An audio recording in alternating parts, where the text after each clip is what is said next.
sprout seeds or lentils or legumes, Yep.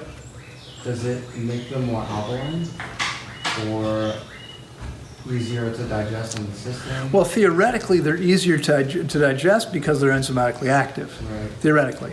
Sprouted legumes, for me, are still pretty hard to digest.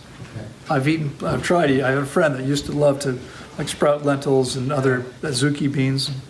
They're way too hard to digest. Okay. Now, if you let it grow into a little green plant, that's a little easier. But I have a video on this. If you want to eat sprouted beans, you need to know, because some of them are toxic until a certain point in time, and some of them are safe only until a certain point in time. Then they become toxic.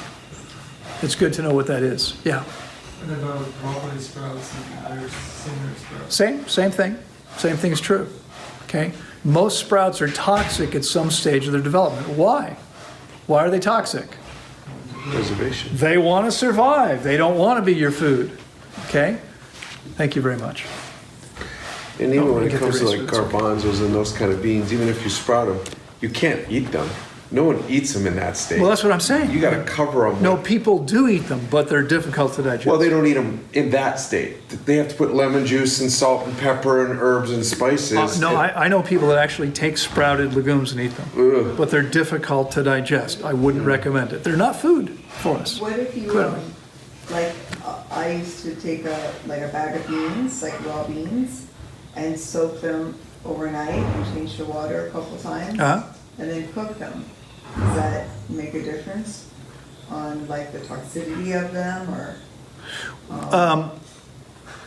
No, it doesn't affect the toxicity of it because the toxicity is created by cooking. Okay?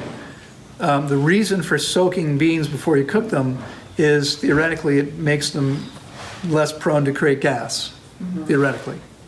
But you're still consuming something that's been cooked, which and beans are 50% carbohydrates on average and about 50% protein. And that means you've got something which is going to contain acrylamide. How much depends on the temperature. What does it put them on this regard? Acrylamide doesn't do anything for you except cause cancer. It's a carcinogenic compound.